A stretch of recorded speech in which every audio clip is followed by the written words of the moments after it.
laging natitipon upang matutong magmahalan sa pag-ibig na nakamtan.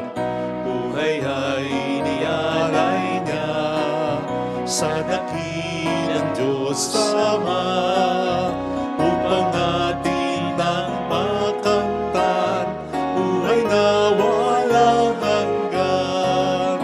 Sa piging ng ating Panginoon tayo laging natitipon upang matutong magmahalan sa pag-ibig na nakamtan.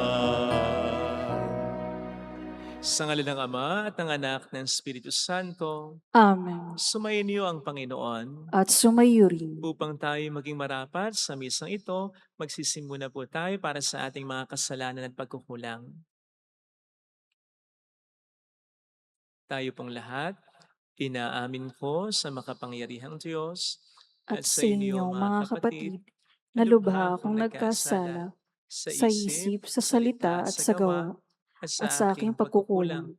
Kaya isinasamo ko sa mahal na Birheng Maria, sa lahat ng mga anghel at mga banal, at sa inyo, mga kapatid, na ako'y panalangin sa Panginoong ating Diyos. Kaawaan tayo ng mapagmahal na Diyos, patawarin sa ating mga sala, at patnubayan hanggang sa buhay na walang hanggan. Amen. Panginoon, kaawaan mo kami. Panginoon, kaawaan mo kami. Kristo, kaawaan mo kami. Kristo, kaawaan mo kami. Panginoon, kaawaan mo kami. Panginoon, kaawaan mo kami. Yumuko tayo, maaaring ibulong sa Panginoon ang ating intensyon. Pagdasal natin ang mga tumutulong sa ating simbahan.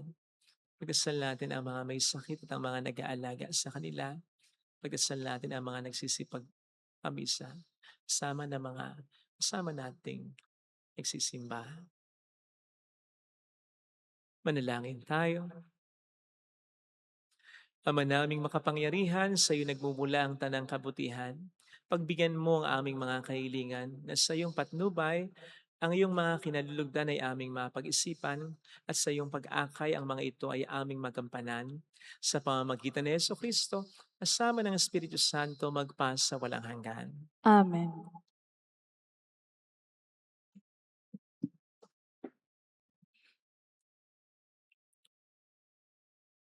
Ang salita ng Diyos mula sa ikalawang sulat ni Apostol San Pablo kay Timoteo. Pinakamamahal, inuutusan kita sa ngalan ng Diyos at ni Kristo Jesus, nahahatol sa mga buhay at mga patay, alang-alang sa kanyang pagparito at paghahari. Ipangaral mo ang salita ng Diyos. Napapanahon man o hindi, hikayatin mo, pagsabihan at patatagin ang loob ng mga tao sa pamamagitan ng matyagang pagtuturo. Sapagkat darating ang panahong hindi na nila pakikinggan ang wastong aral. Sa halip, susundin nila ang kanilang hilig. Mangangalap sila ng mga gurong walang ituturo, kundi ang mga bagay lamang na gusto nilang marinig. Ibabaling nila ang mga alamat ng kanilang pansin at hindi na nila pakikinggan ang katotohanan. Kaya maging mapagpigil ka sa lahat ng oras. Pagtiisan mo ang mga kahirapang dumarating sa iyo. Gampanan mo ang tungkulin ng isang mangangaral ng mabuting balita. Tupdin mo ang iyong mga tungkulin bilang tagapaglingkod ng Diyos. Ako'y iaalay na. Dumating na ang oras ng pagpanaw ko sa buhay na ito. Puspusan akong lumaban sa paligsahan. Natapos ko na ang lahat kong takbuhin. Nanatili akong tapat sa pananampalataya. Kakamtan ko na ang korona ng pagtatagumpay. At sa araw na yaon, ang Panginoon na siyang makatarungang hukom ang magpuputong sa akin ng korona. Hindi lamang sa akin, kundi lahat ng nananabik sa muli niyang pagparito. Ang salita ng Diyos. Salamat sa Diyos. Tunay akong nagpupuri buong araw. Akin ngayong ihahayag ang taglay mong karangalan.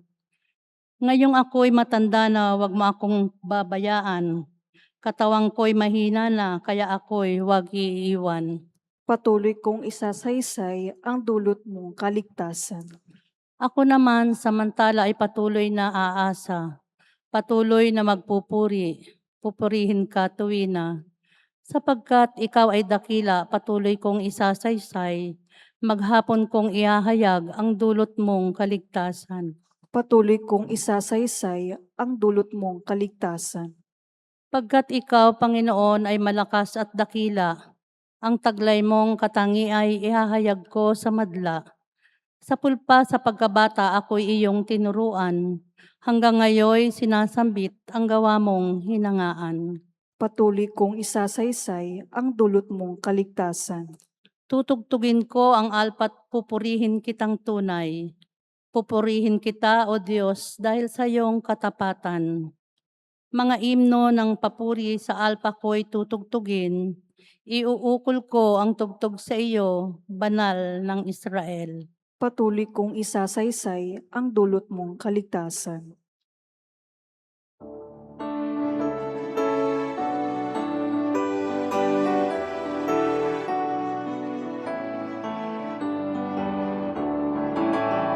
Alleluia, alleluia, alleluia.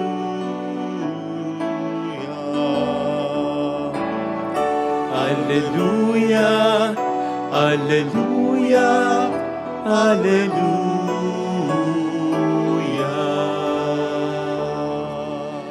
Sumayin niyo ang Panginoon. At sumayo rin. Ang mabuting balita po ng Panginoon ayon kay San Marcos. Papuri sa iyo, Panginoon. Noong panahong iyon, sinabi ni Jesus sa kaniyang pagtuturo, mag-ingat kayo sa mga eskriba na mahilig maglalakad ng may mahabang kasuotan at natutuwang pagpugayan sa mga liwasan. Ang ibig nila ay ang mga tanging luklukan sa mga sinagoga at ang mga upuang pandangal sa mga piging. Inuubos nila ang kabuhay ng mga babaeng balo at ang sinasangkalay ang pagdarasal ng mahaba. Lalo pang bibigat ang parusa sa kanila. Umupo si Jesus sa tapat ng hulugan ng mga kaloob doon sa templo at pinagmasdan ang mga taong naguhulog ng salapi. Maraming mayamang naghulog ng malalaking halaga. Lumapit naman ang isang babaeng balo at naghulog ng 2 kusing na katumbas ng isang pera. Tinawag na Jesus ang kaniyang mga alagad at kaniyang sinabi, sinasabi ko sa inyo, ang dukhang balong iyon ay naghulog ng higit sa kanilang lahat, sapagkat ang iba'y nagkaloob ng bahagi lamang nang hindi na nila kailangan. Ngunit ibinigay ng balong ito na dukhang-dukha ang buo niyang ikabubuhay.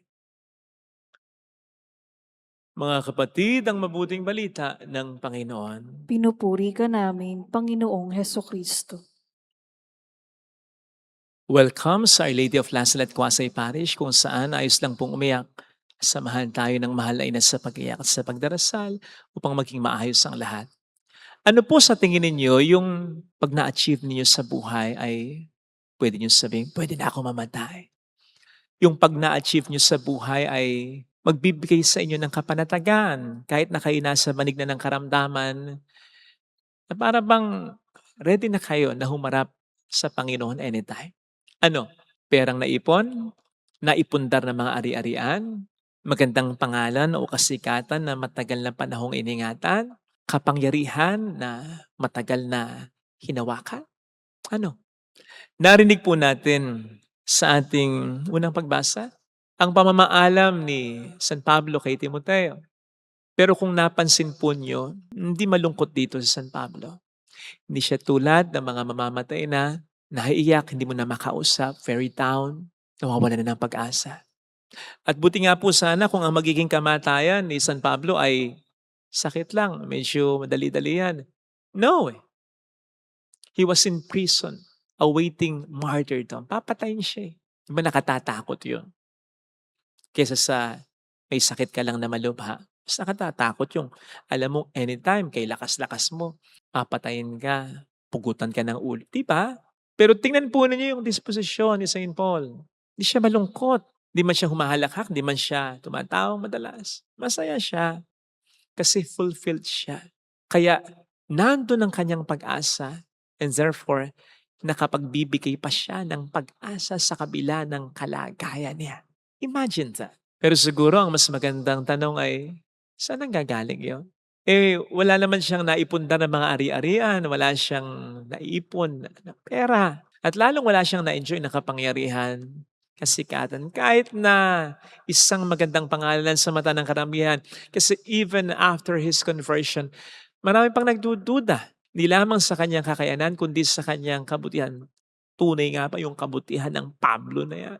Pero sa kabila ng lahat ng ito, fulfilled siya. Anytime, ready siya. In fact, excited nga po siyang umarap kay Kristo na pinaniniwalaan niyang magpuputong sa kanya ng korona ng tagumpay sa kabilang buhay. Again, bakit ganyan si San Pablo? Sapagkat nagawa niya kung ano ang misyon niya. Nagawa niyang mabuti kung ano ang misyon na pinagkaloob ng Diyos sa kanya. Yun yung sabi niya dito kay Timoteo. Sabi niya, dumating na ang oras ng pagpanaw ko sa buhay na ito. Puspusan akong lumaban sa paligsahan. Natapos ko na ang dapat kong takbuhin. Nanatili akong tapat sa pananampalataya. You see, we can be rich. We can be enjoying right now many material things. But the point is, and the question is, ito ba ang mission natin? Ito ba ang in-expect ng Panginoon na maging buhay natin? Tandaan po natin na haharap tayo sa Kanya, ha? So sa pagharap natin sa Kanya, ito ba yung in-expect niya na i-report natin sa Kanya? Lord, dami kong pera, sikat ako, kilalang kilala ako. Yun ba? O manapay, sasabihin din natin yung maaring sasabihin o sinabi ni St. Paul, natapos ko po yung laban na dapat kong takbuhin. I have finished the race. I have kept the fight. Have we fulfilled our purpose in life? Alam po ninyo yung purpose ng buhay natin? Matatagpuan lamang natin sa Panginoon natin sapagkat sino bang pinaka nakakaalam ng kung para saan ang isang likha kundi yung may likha. Halimbawa, hindi pa natin alam kung ano yung electric fan, tapos biglang nagkaroon ng electric fan. Sino ba makapag-explain ng purpose ng electric fan na yan kundi yung may gawa ng electric fan? Sino mga may gawa sa atin? Di ba ang Diyos natin? So siya lamang ang nakakaalam ng purpose natin. Kaya yung purpose natin sa buhay, para sa nabuhay ba tayo sa mundong ito, malalaman natin sa lagi nating pag-alay ng buhay natin sa Panginoon natin, lagi nating pagdarasal, pananalangin, pagninilay ng Kanyang salita, and of course, pagsunod sa Kanya, pagiging mabuti, pagmamahal sa kapwa. Yun, habang dinidevelop natin ang ating mga talento, ang ating mga kakayanan, hanggang sa ma-realize na natin kung ating mga kanya-kanyang calling. Pero sa lahat ng ito, ang isa sa pinakadapat nating gawin ay yung ibigay natin lagi ang best natin. Pag nagdarasal tayo, pag sumusunod tayo sa Panginoon, pag nagmamahal tayo sa Kanya at sa kapwa natin, yan, ibigay natin lagi ang best natin. Sapagkat yan ang ginawa ni St. Paul. Yan ang ginawa ni St. Paul, na natili akong tapat sa pananampalataya at sa lahat ng kanyang mga ginawa. Kaya po kung napansin ninyo, yun din ang payo ni San Pablo kay Timoteo. Sabi niya, ipangaral mo ang salita ng Diyos, napapanahon man o hindi. Isa sa ibig sabihin nito ay tanggap man ng tao o hindi, o kaya nasa mood man siya o hindi. Si Timoteo, hikayatin mo, pagsabihan mo at patatagin mo ang loob ng mga tao sa pamamagitan ng matyagang pagtuturo. In other words, yun. Always give your best. Kung mapapansin po natin na yun din ang isa sa mga anggulo na ibinibigay sa atin ng ating Panginoon sa ating gospel reading. Nang purihin niya yung babaeng balong nagbigay ng buo nitong ikibubuhay. Again, giving her all, giving her best. Kaya't ang tanong ay, are we giving our best? Sa anumang misyon o kalagayan ng buhay kung saan tayo nilagay ng Panginoon bilang pare, madre, engineer, doktor, lawyer, senator, politiko, driver, kargador, errand boy. Lalo na bilang asawa, bilang anak, bilang magulang, bilang kapatid, bilang tao, bilang isang Kristiyano. Tulad ba tayo ni San Pablo na nagsabing, whatever you do, do it for the glory of God. Ano man ang gawin ninyo, gawin yung lagi para sa ikaluluwalhati ng Diyos. At yung mga gawain para sa ikaluluwalhati ng Diyos, hindi tipid, hindi yan, pwede na lang yan, okay na yan. Hindi short change, kundi pagbibigay ng lahat ng makakayanan natin. Now, pwedeng ayaw natin yung sitwasyon na kinalalagyan natin sa lipunan, sa trabaho natin, lalong-lalo na sa pamilya. Maaaring naharap tayo sa mga matinding problema, but still, Jesus is expecting us to give and do our best. Yung pagmamahal, pagtitiyaga, pagkasakripisyo, pagpapakumbaba, paggawa pa rin ng mabuti, at lalong-lalo na pananampalataya sa Diyos sa gitna ng mga problema. Yun, still, that's giving and doing our best despite the worst things that are happening in our life. Yun ang na-expect sa atin ng Panginoon sa lahat ng pagkakataon. Yes, mahirap ito. Pero I assure you, ito yung magbibigay ng fulfillment sa buhay natin. Hindi yung maabot natin ang mga pangarap natin, kundi yung maabot natin at magawa natin kung ano yung pinapagawa o pangarap ng Diyos para sa atin. Na sa palagay ko, hindi man natin magawa ng bonggang-bongga, okay lang. Basta we did and we gave our best. Yung bang faithfulness in a sense na kahit na mahirap, lumalaban pa rin, kahit di nare-recognize, gumagawa pa rin ng mabuti, at kahit na nagbibigay pa, kahit na wala nang maibigay, gumagawa pa rin ng paraan para makapag-ambag pa. Because after all, God is expecting us to be faithful, not necessarily to be successful. Yun naman ang hahanapin sa atin ng Panginoon. Sana, ito yung lagi nating gawin sa ating buhay. Huwag tayong mahirati o masanay sa pagbibigay ng kulang, pagtitipid, sa pagbibigay ng luwalhati sa Panginoon natin, at huwag tayong maging matipid din sa pagkapakabuting tao natin. Ito sana mga kapatid ang ating pagdasal na biyaya sa ating banal na pagdiriwang. Amen. Ilagay natin ang ating kanang kamay sa tapat ng ating puso.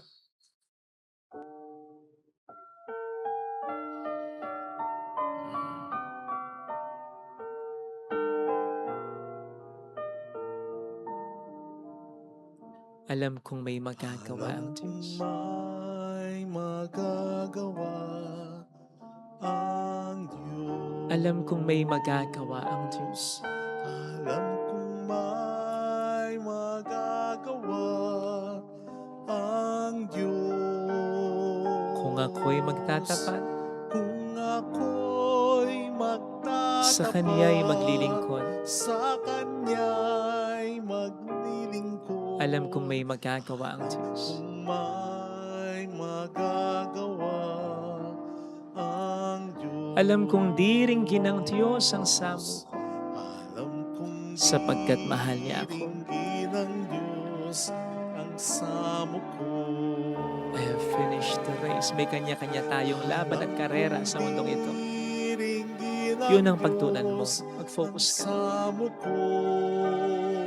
Kung ako'y magtatapat, Kung basta gawin mo kung ano yung ako'y kaya. magtatapat, Sa Kanya'y maglilingkod. sa Kanya'y Hindi ka magsisisi. maglilingkod.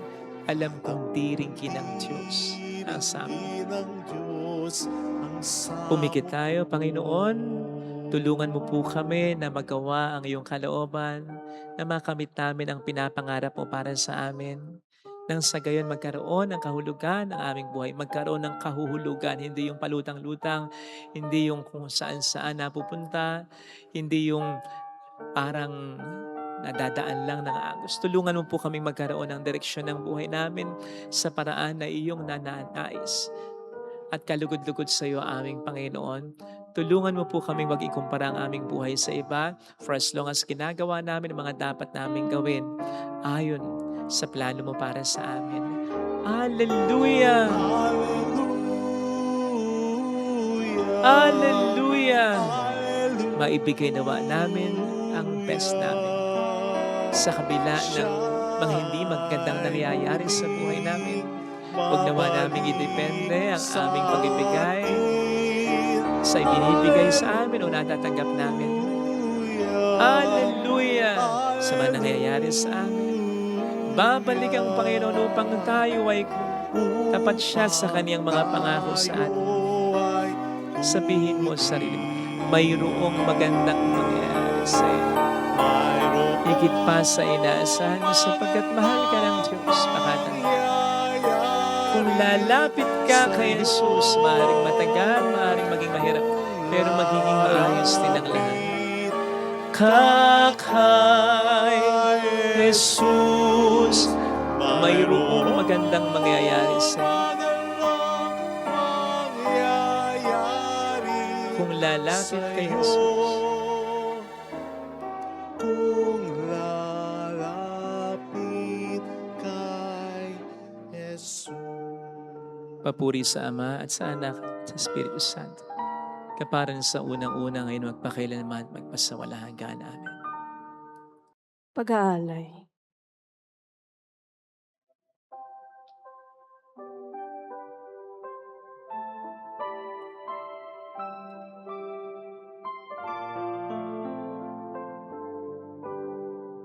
Kunin at tanggapin ang alay na ito, mga biyayang nagmula sa pagpapala mo.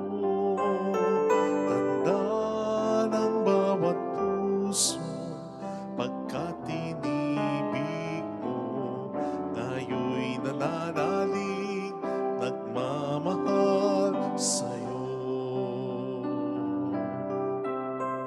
Tinapay na nagmula sa butil ng trigo, pagkain nagbibigay ng buhay mo. At alak na nagmula sa isang tangkay na ubas, inuming nagbibigay lakas. Kunin at tanggapin ang alay na ito, mga biyayang nagmula sa pagpapala mo. Tanda ng bawat pusong pagkat inibig mo, ngayon'y nananalig, nagmamahal sa'yo. Manalangin tayo, pang ating handog ay maging kalugod-lugod sa Diyos Amang makapangyarihan. Tanggapin nawa ng Panginoon ito paghahain sa iyong mga kamay, sa kapurihan niya at karangalan, sa ating kapakinabangan at sa buong sambayanan niyang banal. Ama naming lumikha, tunghayan mo at kalugdan ang paglingkod na aming ginagampanan upang ang aming inihahain ay iyong marapatin at ang aming pag-ibig ay iyong pag-alabin. Sa pamamagitan ni Jesucristo, asama ng Espiritu Santo, magpasa walang hanggan. Amen. Sumainyo ang Panginoon. At sumayo rin. Itaas sa Diyos ang inyong puso at diwa. Itinaas na namin sa Panginoon. Pasalamatan ng ating Panginoong Diyos. Marapat na siya'y pasalamatan. Ama naming makapangyarihan, tunay nga pong marapat na ikaw ay aming pasalamatan. Sa iyong paglingap at kagandahang loob, ang tao'y nilikha mo't pinapangasiwa sa sansinukob. Sa hangad mong siya'y wastong lubos, siya'y pinagdusa mo sa kaniyang pagtalikod. Sa iyong paghiliw iyong pinahintulot, na makabalik siya sa pamamagitan ni Kristo Jesus. Kaya kaisa ng mga anghel na nagsisiawit ng papuri sa iyo ng walang humpay sa kalangitan, kami nagbubunyi sa iyong kadakilaan. Santo, Santo, Santo, Panginoong Diyos ng mga hukbo, napupuno ang langit at lupa ng kadakilaan mo. O sana sa kaitaasan, pinagpala na paririto sa ngalan ng Panginoon. O sana sa kaitaasan. Ama naming banal, ikaw ang bukhal ng tanang kabanalan. Kaya't sa pamamagitan ng iyong Espiritu, gawin mong banal ang mga kaloob na ito. Ang para sa amin ay maging katawan at dugo ng aming Panginoong Hesukristo. Bago niya pinagtiis ang kusang loob na maging handog, ginawa ka niya ang tinapay, pinasalamatan ka niya, pinagati-hati niya iyon, niabot sa kaniyang mga alagad at sinabi, tanggapin ninyong lahat ito at kanin. Ito ang aking katawan na ihahandog para sa inyo.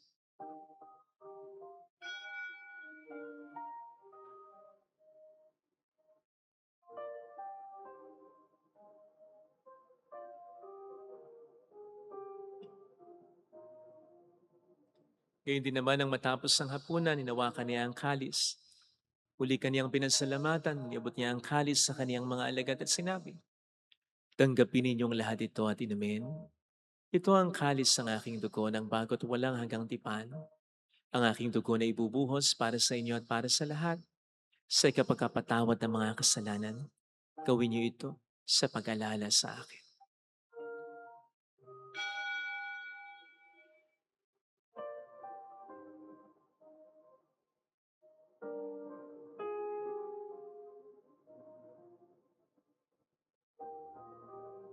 Ang misteryo ng ating pananampalataya. Si Kristo'y namatay, si Kristo'y nabuhay, si Kristo'y babalik sa wakas ng panahon.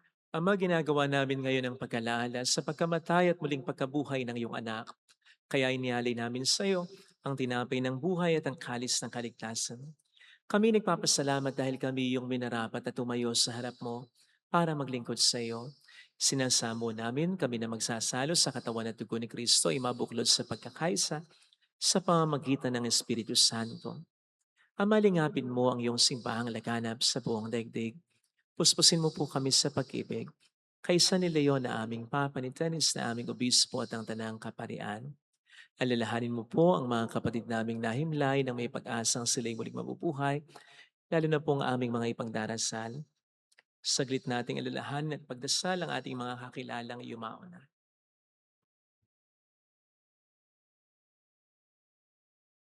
Kaawaan mo sila at patuloyin sa iyong kaliwanagan.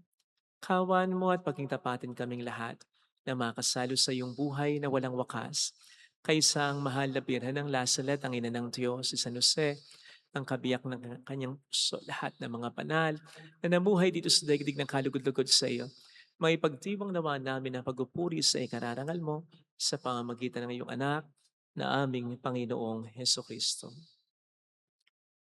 Sa pamamagitan ni Kristo, kasama niya at sa Kanya, ang lahat ng parangal papuri ay sa iyo, Diyos amang makapangyarihan, kasama ng Espiritu Santo magpasawalang hanggan. Amen. Amen.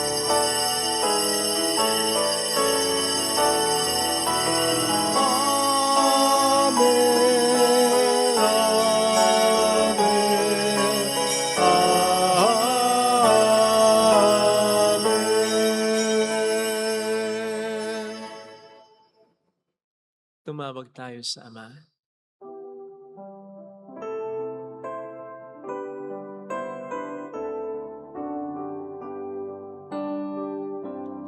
Ama namin, sumasalangit ka, sambahin ang ngalan mo, mapasamin ang kaharian mo, sundin ang loob mo, dito sa lupa, mananang sa langit. Bigyan mo kami ngayon ng aming kakanin sa araw-araw. At patawarin mo kami sa aming mga sala, para na pagpapatawad namin sa nagkakasala sa amin.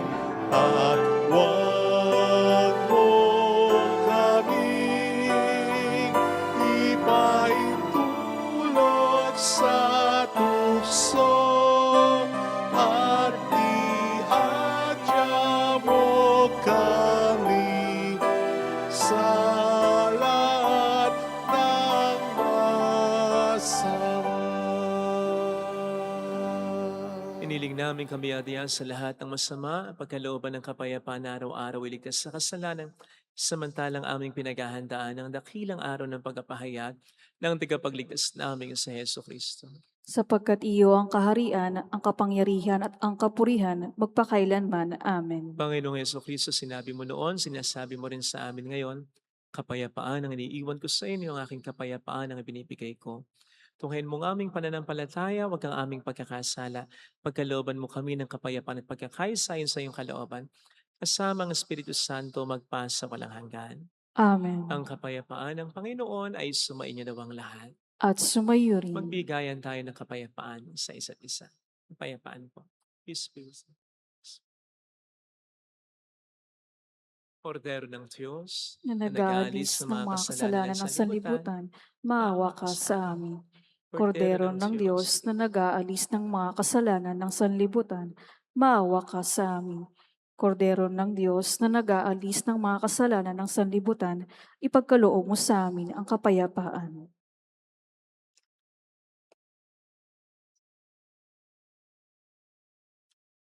Narito sa harap natin ng Panginoon ang ating buhay at kaligtasan. Mapalad tayong inaanyayahan. Panginoon, hindi ho karapat dapat na magpatuloy sa iyo, ngunit sa isang salita mo lamang ay gagaling na ako.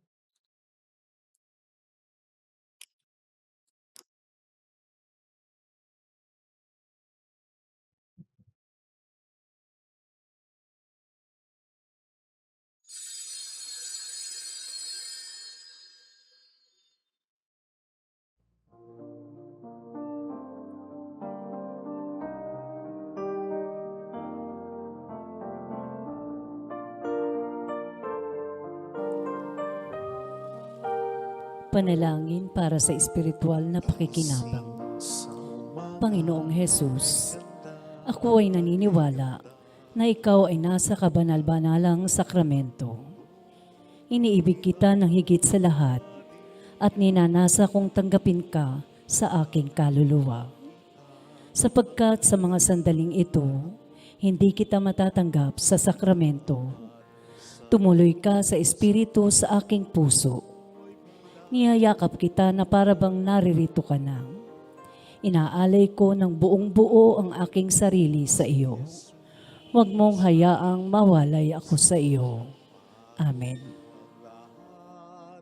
Sa buhay ko, bagong ligaya ang nadarama, bagong pag-asa ang nakikita.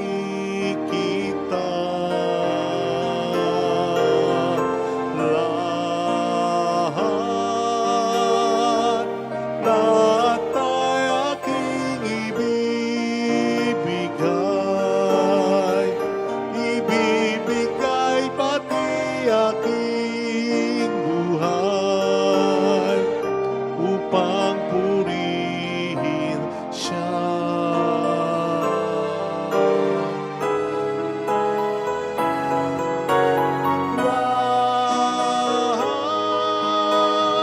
Lahat ay aking ibibigay pati aking buhay upang purihin siya.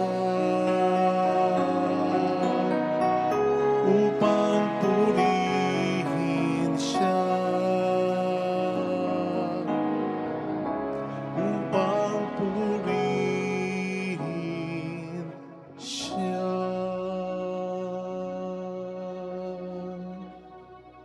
Manalangin tayo. Ama naming mapagmahal, pagharian mo sa iyong Espiritu, kaming pinapakinabang mo sa katawan at dugo ni Kristo, upang hindi lamang sa pagsasalita, kundi rin naman sa pagsagawa, ikaw ay aming maipagdangal at maging marapat kaming makapasok sa kaharian mo sa kalangitan. Sa pamamagitan ni Jesucristo, kasama ang Espiritu Santo magpasa walang hanggan. Amen. Holy God, Holy Mighty One, Holy Immortal One. Have mercy on us and on the whole world. Holy God, Holy Mighty One, Holy Immortal One. Have mercy on us and on the whole world. Holy God, Holy Mighty One, Holy Immortal One. Have mercy on us and on the whole world. Jesus, King of Mercy, We trust in you. alalahanin. Alalahanin, o mahal na Birhen ng Lasalet, ina ng pag-asa. Ikaw ang nagpapaalala sa aming magbalik loob sa Ama. Ito ang nagpapatunay ang kagandahan mo'y nanatiling busilak. Sa pag-aaruga mo sa amin, tungkulin mo'y tinupad. Sa paanan ni Kristo'y itinuring mo kaming mga tunay mong anak. Kaya ninais mo'y iisa'y huwag mapahamak. Maging sa inyo walang tigil na pananalangin, pati luhay pumatak. Huwag nawang mawala ng saysay ang iyong paghihirap. Hiling nawa namin sa iyo o aming inang liyag, na matapos ang pakikipaka namin sa mundong ito, at sa pananatili naming tapat kay Kristo, sa kapurihan mo'y makibahagi kaming ganap, upang kung nasaan ka man ngayon ay maparong din kaming lahat, at ang kaganapan ng kuratiang Diyos sa may tuluyang matupad siya nawa. Mahal na bira ng lasal at tagapagkasundo ng mga makasalanan. Ipanalangin mo lang batid kaming mga dumudulog sa iyo. Maraming pong salamat sa inyong pakikitsa sa mga tulong na binibigay ninyo, nagiging dahilan para marami din po tayong matulungan. Salamat po sa iyong tiwala at bahala na po ang Panginoon na magsukli sa kagandahang loob ninyo. Thank you po. Sumainyo ang Panginoon. At sumayo rin. Pagpalain kayo kasama ng ating pamilya na mapagmahal na Diyos, ng Ama at ng Anak, ng Espiritu Santo. Amen. Umayo tayo sa kapayapaan ni Kristo. Salamat sa Diyos.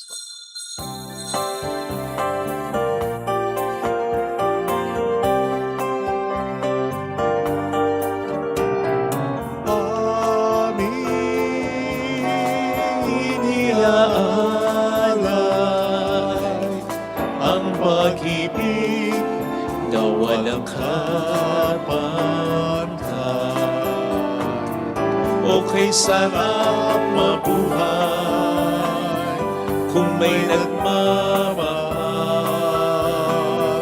pagmamahal na tunay at laging dalisay. Ang birhen kong umibig ay walang sintamis, pagsintang sakdalinis sa'yo hanggang langit. O Birhen, Birhen mahal, sa amin at sa dasal